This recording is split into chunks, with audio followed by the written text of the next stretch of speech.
Good morning, good afternoon, and good evening. Welcome back to the second edition of the Live Dive on the GB Church Shipwreck. We're here today to give you a really exciting experience, a safari tour that will be led by Valerie Mucciarelli. We also want to take a quick recognition that we're on the west coast of Canada off of Vancouver Island, and we are in the Salish Seas. We're going to be diving down and giving you a really cool exploration of everything about the artificial reefs. So I'd like to basically give a quick shout out to the Robert Bateman Center. Everybody who's over there right now, give a big wave towards the screen. I'm waving at you. I'd also like to say thank you very much to Ogden Point. We have Aaron here. Aaron is kindly actually given us his boat to use and is powering our whole system. So we're really excited about that. I want to say thank you to Sub-Eye Technologies for supplying the underwater web camera gear. And we want to give a quick shout out to all the schools, even Crystal View. We have Mr. Hamilton over there. We also want to give a shout out to Elizabeth Buckley Elementary. All others online. So I just want to really emphasize the fact that we are diving off the Coast Salish territory, the peoples that have been here for over 8,000 years. And so it's really interesting to look at how that community is so connected to the ocean, just like everybody else all over the world.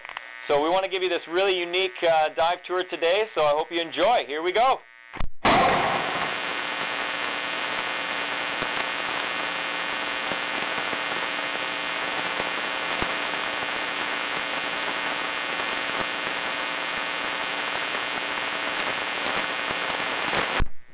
So as we're getting ready here, I just want to make a quick reminder. We are doing a photo contest. So anybody who's watching this right now from somewhere else in the world, take a photo of your experience and send it to us on Twitter at Fisheye Project, or you can send it to us on Facebook.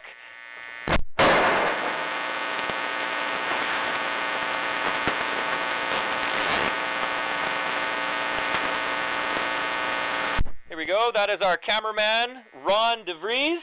And we also have Keith Carlson, who's our support diver. That's Dave Crawford up top there. He's helping me with the web streaming. And we've also got Val Mucciarelli, who will be taking you on an underwater safari tour within the next couple moments. Here we go.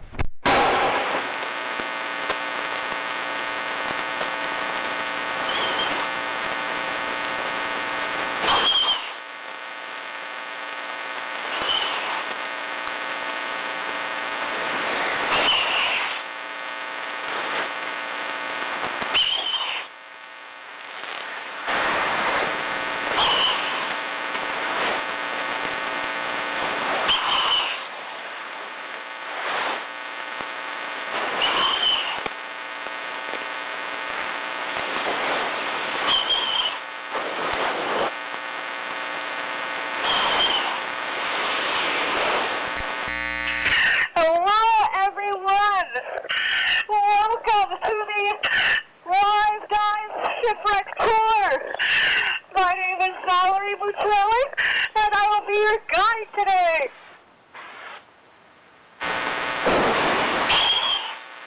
We are currently descending on the wreck called the GB Church off of Vancouver Island, British Columbia, Canada.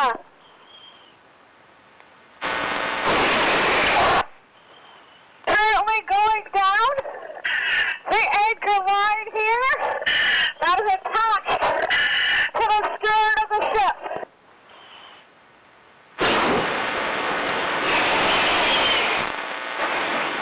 I'm making sure to hang on to the line as there's a little bit of current so I don't lose the ship.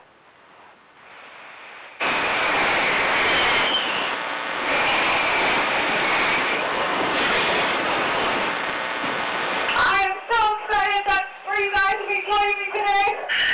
This is our second live dive for the day, and our first one was fantastic. We found so many critters, and we're going to show you some more on this live dive.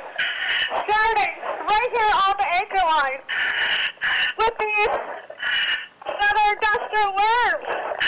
Yes, these beautiful looking feather dusters as the name implies, they are actually worms. These beautiful purple things, the thrilling purple sparks, that is the worm's feeding appendage. It also helps them breathe.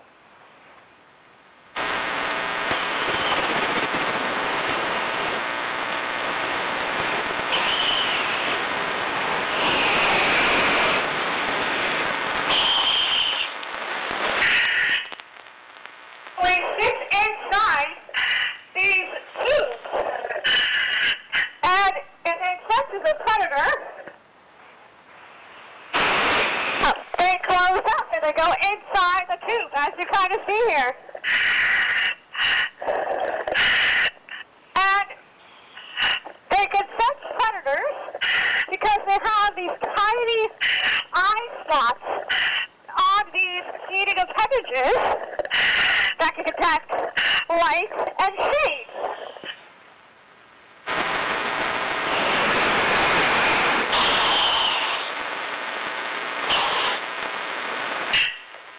So the TV picture,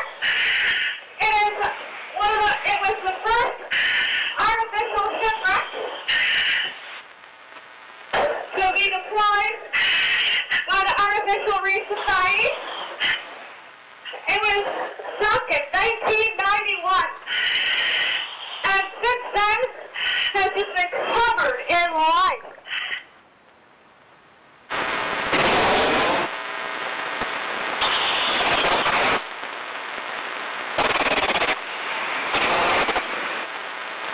I just want to remind everybody online that if you have any questions, please write your questions and comments up on the YouTube box on the side, or you can also message us on Twitter at Fisheye Project, or you can even do it on our Facebook page. At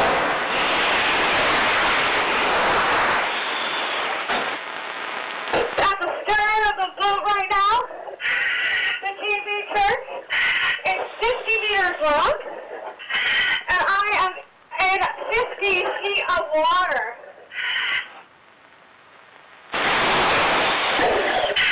And as you can see here, there's many of these, what looks like white feather dusters. And these are plumose anemones.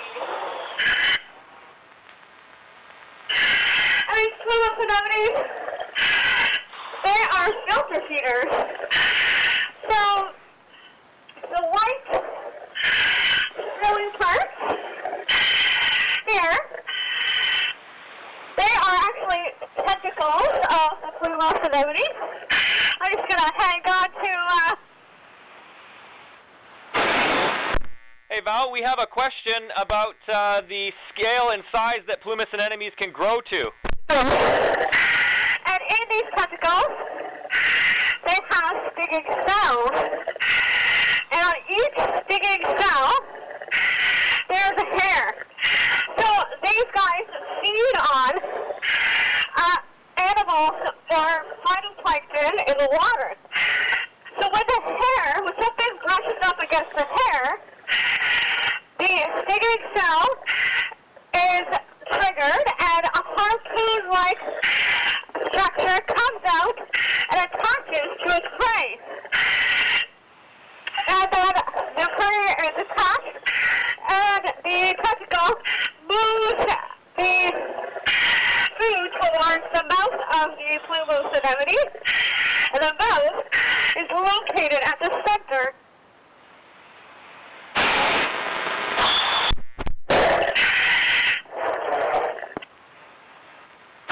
There's lots of plumose anemones around here, and it's very likely that they're clones of one another. The plumose anemones can clone themselves. They can bud and form new ones, which is really cool. So it's kind of like being surrounded by minions, like in Despicable Me. Pretty awesome.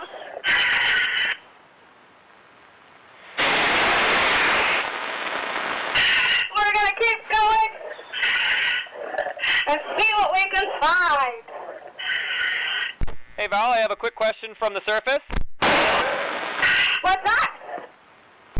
how large and how big can plumas anemones grow to?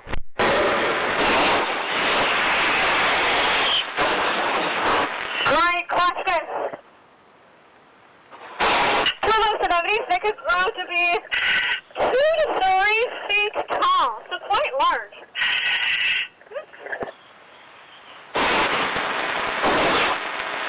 That's a V here. Here? Oh, I may have scared him. There's a copper rock. So as you can see, the copper rockfish, he's putting up his dorsal fin. And you can see there are spines there on his dorsal fin. The spines are venomous to protect them from any predators. And rockfish are really cool because unlike most fish, they actually give live birth. They give birth to live fish.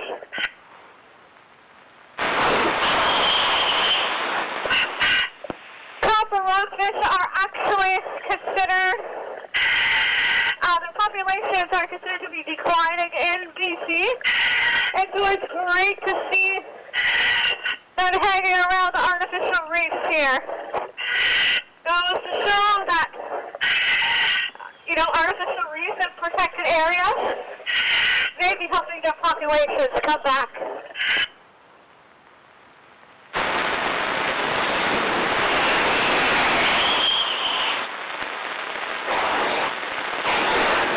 The wonderful thing about shipwrecks and diving shipwrecks is seeing all the holes and crevices that are in the wreck. So before the ship was sunk, the Artificial Reef Society,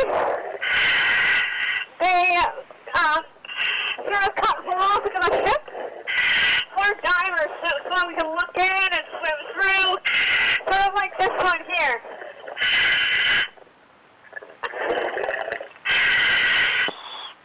Hey Val, I have a question from the surface. Yes, what's the question? Are there any salmon sharks nearby? What kind of shark? Salmon sharks. Oh, salmon sharks. I have never seen any salmon sharks myself. I believe they can be seen more in open water and not so much, close to land like we are here.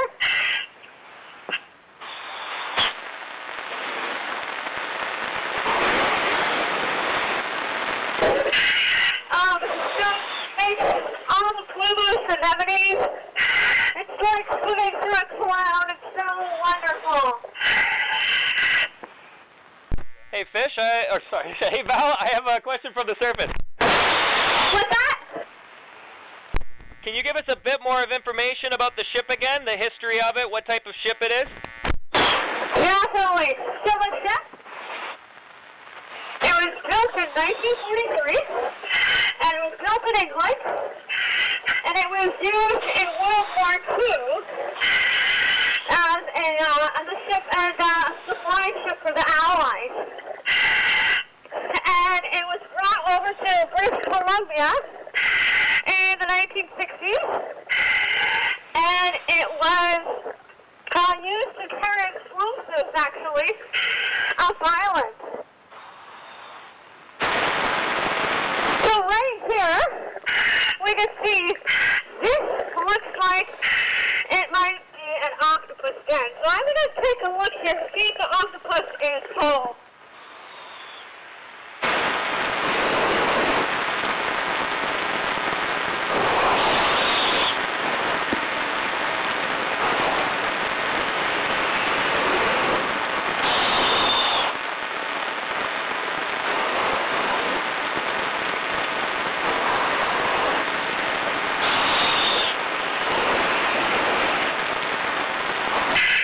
Unfortunately, I don't think the octopus is home today. The reason why I looked in here and looking like a tunnel to the octopus den is that there are a lot of empty and broken shells in the area. And you can see that there's like a bit of a divot in the sand and a hole right beneath the ship. Octopus love to live in dens as they are protected there. Hey Val, can you tell the cameraman to angle down to show the mouth of the dam? Here it comes!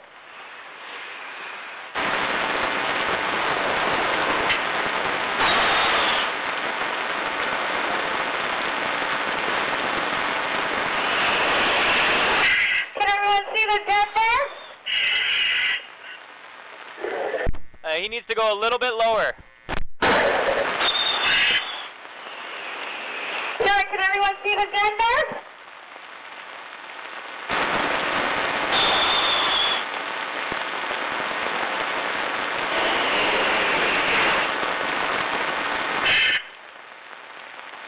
That's perfect, thank you.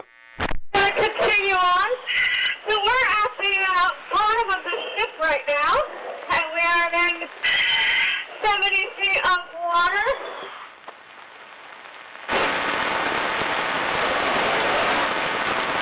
And as you can see, oh, look at all this. Look at all the sea cucumbers down here. That is awesome. So, sea cucumbers, they're really cool animals.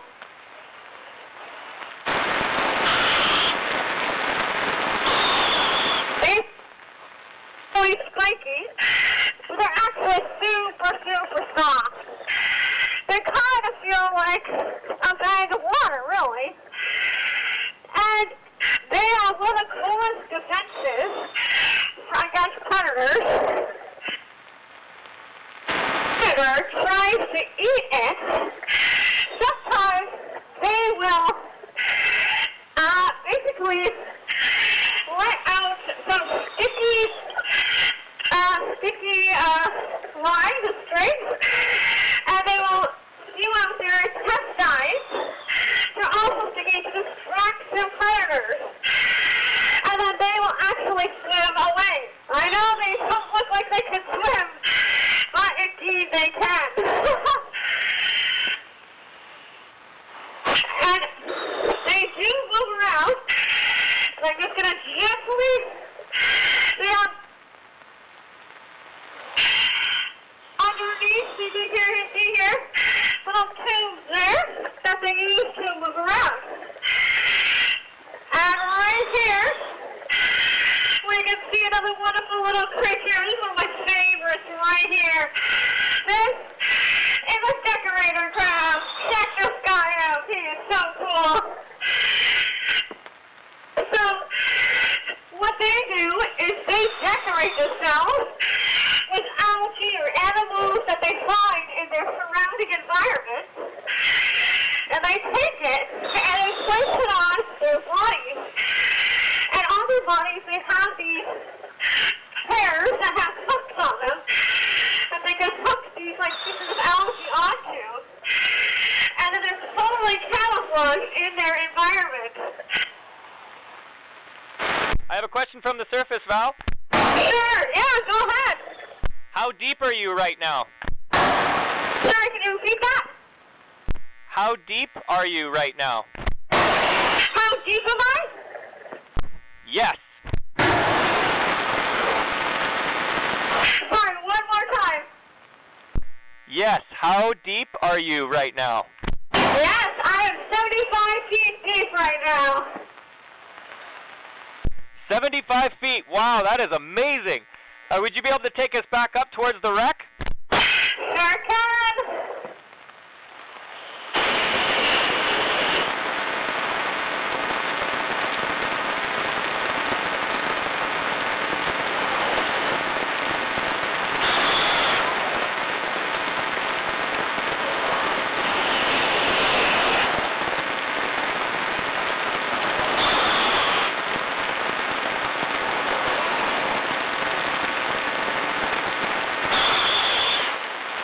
Hey Val, I have a quick question for you. Go ahead. Can you tell us a little bit about some of the particulate that is floating in the water around you? Sure So in our waters are very nutrient rich. And there's lots of algae and zooplankton in the water. Can you repeat that one more time, please? Sure. Our waters are very nutrient rich.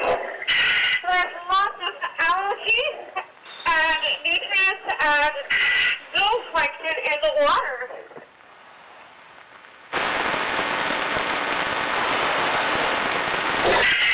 So you can see here, so this wreck has been done since 1991.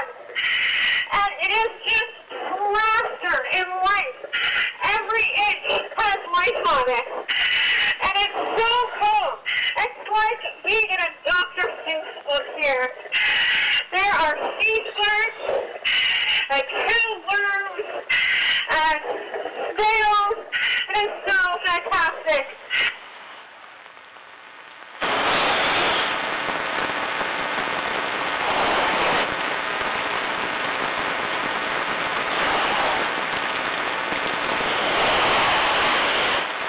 I'd like to encourage people online to ask any questions they might have of the diver right now. It's a great opportunity to be able to tune in and maybe get some questions answered about what you're seeing. Also, I would like to encourage people online from around the world to please take a photo of your experience of this dive trip and actually post it on our Facebook page, that's at Fisheye Project, or as well on Twitter at Fisheye Project.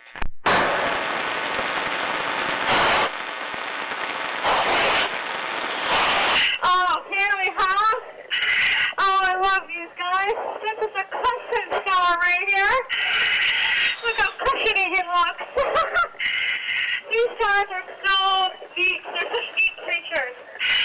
Many of them are actually carnivores. They will feed on shellfish or anemones.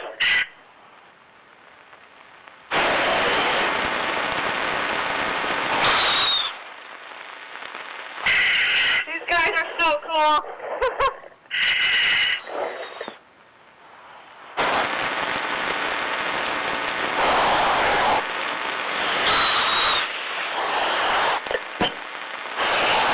The GB Church was stuck in 1991 as an artificial reef, and it's located in a marine park, the Princess Margaret Marine Park. Hey Val, could you ask or answer one of the questions here? We have someone wanting to know if there's any more artificial reefs around in this area. There are. There's one very close by, and it's the Mackenzie. It's another ship, and it was sunk after the GB Church. Could you also tell us a bit more about the importance of these artificial reefs?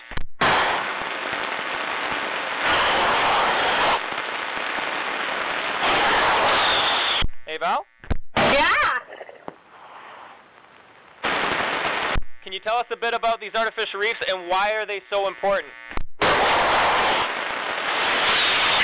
the Artificial Reef Society has been sinking these ships since 1991.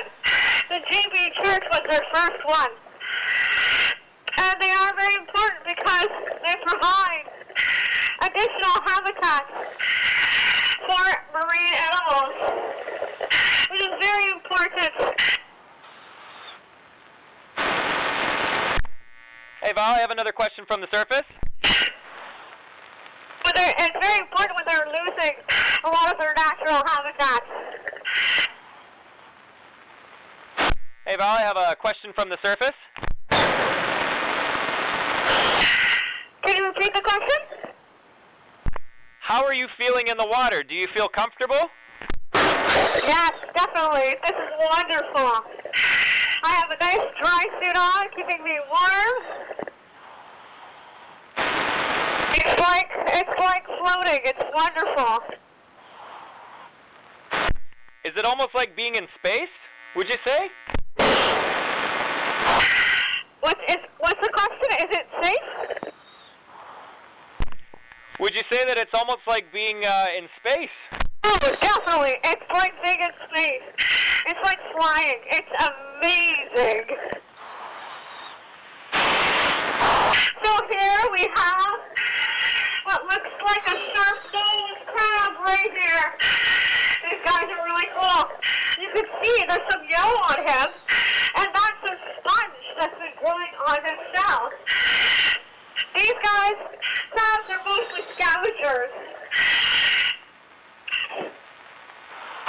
Crabs are really neat because when they go to reproduce, they'll find a mate, and the male will find a female and hug them and hold on to them until the female molts her shell, and then he can mate. So it's like they're doing a loving embrace.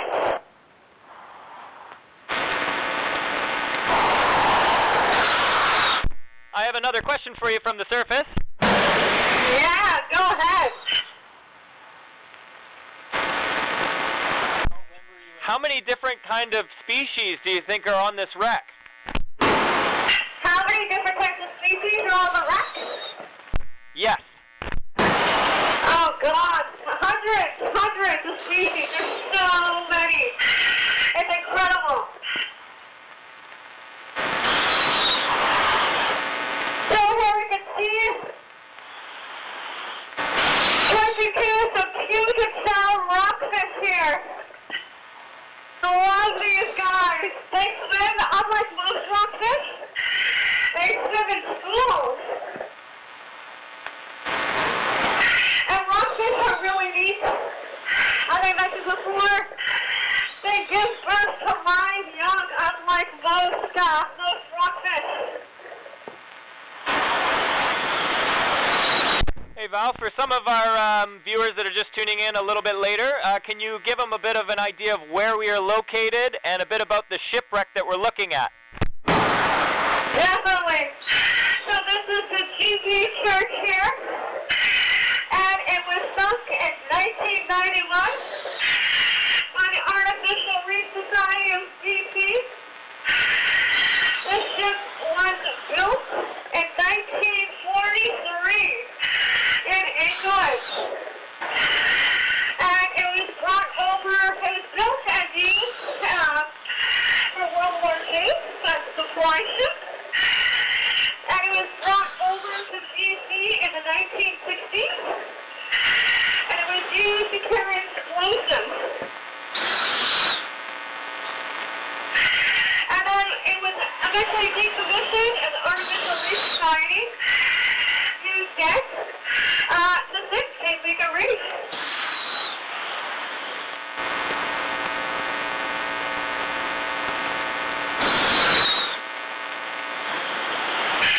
Oh my goodness, I have found a huge link on. Wait till Ron gets here to show you guys.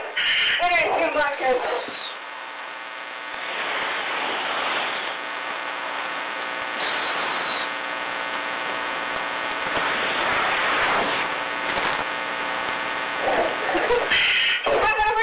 Can everybody see this enormous Lycon? It is enormous. Oh my goodness. Oh, it's a female. She has eggs. Do you see how his belly is larger? That's so great. Yes.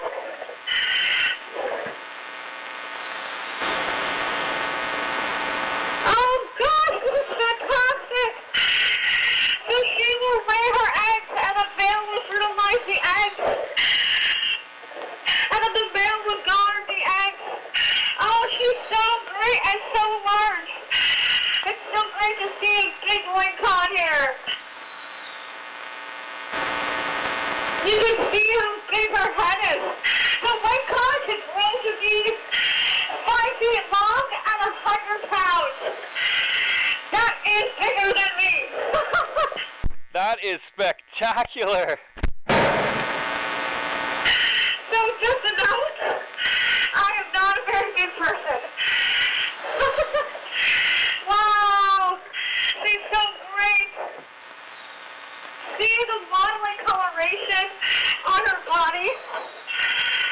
is to help her camouflage.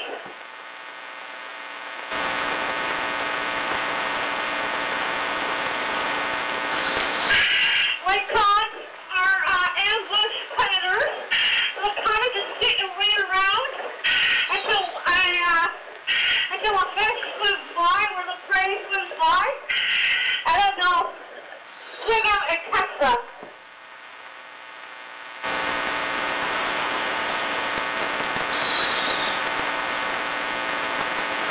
So lake cod, although they're quite large and kind of scary looking, there's really nothing to be afraid of them. However, you do want to be cautious of the males when they're guarding the eggs. So, like most fish, the females will lay the eggs, and the males will guard the eggs. And if you get too close, like if a diver gets too close to a male while he's guarding the eggs, he will protect those eggs. And he may come out and take a nip at you. Hey Val, we have a question from the surface. Okay, what is the question? Are lingcod and different types of cod common in the waters off of the coast of Canada here? How many different types of what, sorry? Are cod and lingcod in particular very common off of the west coast of Canada? Yes, lingcod are common on the west coast of Canada, yes. Now, there used to be many more lingcod and much bigger lingcod years ago. However, due to fishing, the lingcod population has declined, and the size of lingcod has also declined. So we do need to keep that in mind when we're going fishing.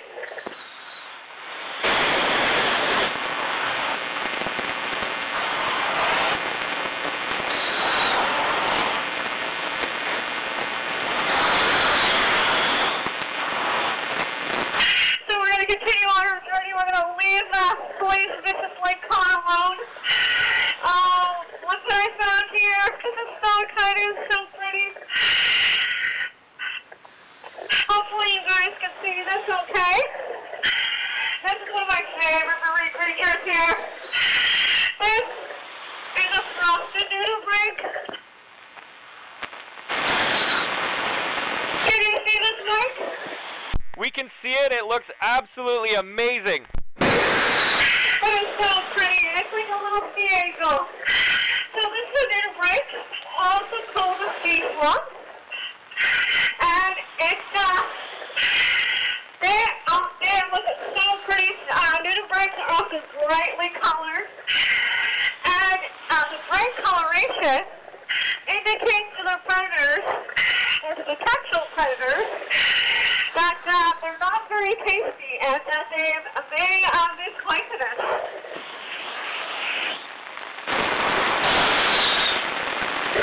They look quite pretty and beautiful and delicate. They are actually quite a voracious predators.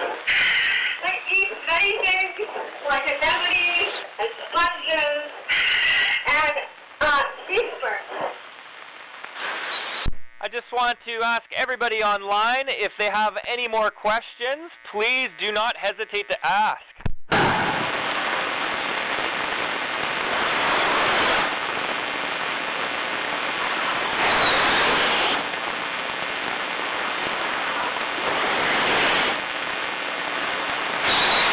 We're going to continue on our journey here. Hey Val, can you tell us a little bit about the research that you have been doing? The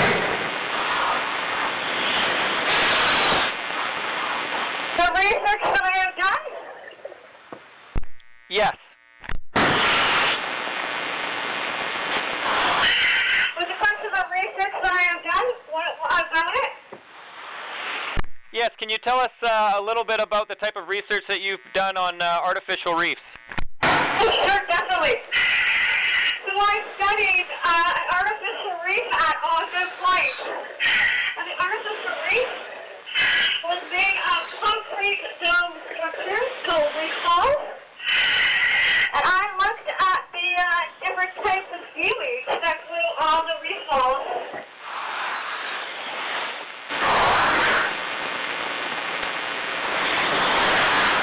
I have a question from the surface, Val.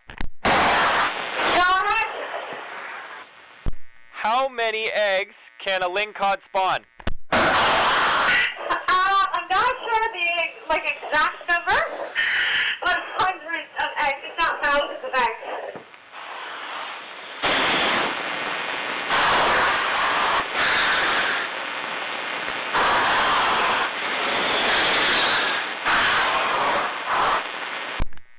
Hi, Val. Can you let us know a little bit about your airtime? About my air and my time? Affirmative. Yes?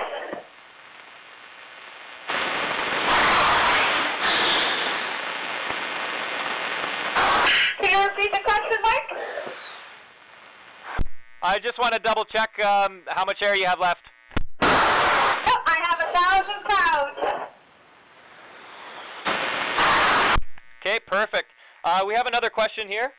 Is there any marine life that's overpopulated? Are there any marine life in this area that is overpopulating these zones? Oh, that's overpopulating these waters. Oh, that's a good question. Huh. Well, that's hard to say, to be honest. We do have invasive species. Lots of invasive seaweeds. We have invasive oysters that sort of take over and harm or out-compete the native species. I just want to show everyone the sea star that I have here. So, sea stars are really big creatures. Most sea stars have 5 arms, such as this one right here. And to move around,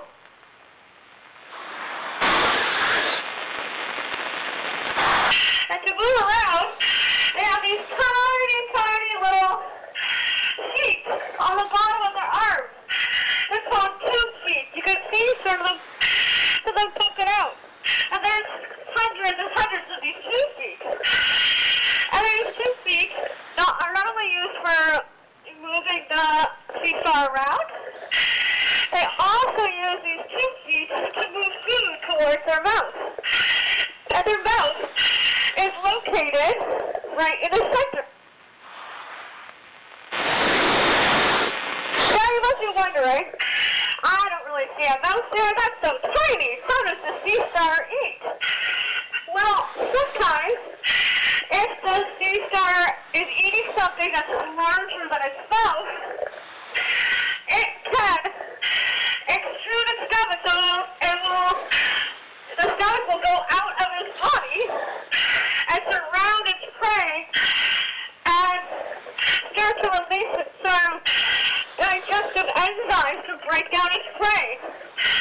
Pretty cool. So it's putting its stomach out on its flank. I have a question from the surface, Val. Sorry, what was the question? What is your favorite kind of fish? Oh, that's a good question. My favorite kind of fish. I have lots. I love red skeletons. Oh, Pacific spiny lung sectors are so cool. And I really love China rockfish too.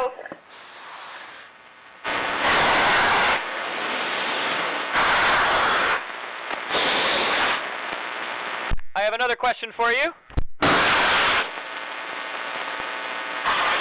Okay, go ahead.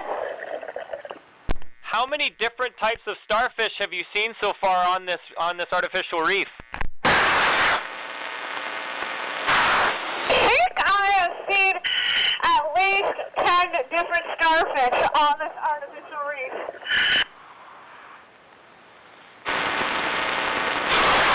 So we're going to start heading back toward the stern here, toward the line.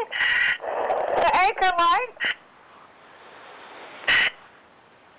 We're almost about ready to finish the dive, so if people have any last-minute questions that they want to know the answer to, now is their chance. Hi, Val. I'm actually just going to respond to one question here. In regards to the technology that we use to be able to power this dive, is that we're supplied some of the technologies from Sub-I. We are actually broadcasting off of a cell phone and a laptop. That is how we are doing it. Very simple, very easy, and we're using Sub-I Technologies cameras.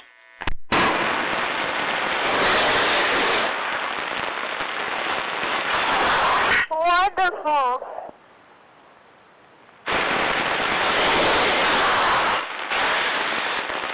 We have a quick shout-out that we'd love to give.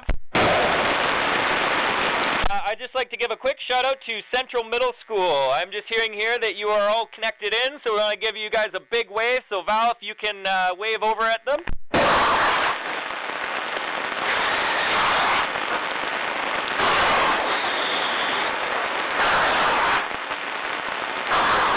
Hello, Central Middle School. Thank you so much for joining us. It's been a blast. I hope you guys have had a great time. I just want to say thank you to everyone who's tuned in online. This has been a great, fun experience for all of us. It's amazing to be able to show you this live off of the west coast of Canada. And we're so very excited and so happy to be able to tune you guys into this, give you a unique underwater safari tour. We're going to be doing more live dives in the near future. So our name is the Fisheye Project, and my name is Mike Irvin. I have been a bit of your MC for this afternoon. We are hoping to do more live dives. Everything is volunteer-based. We are a non-for-profit organization. So any donations, if you really enjoyed this experience, you'd like to have more, please donate on our website, and that is fisheyeproject.org, or follow us on Twitter and on Facebook. We'd really appreciate that. We are moving forward with a lot more of these live dives, and we're looking at launching the Ocean Series coming at the end of November. So if you want to find out more, please send us a message and tune into our newsletter.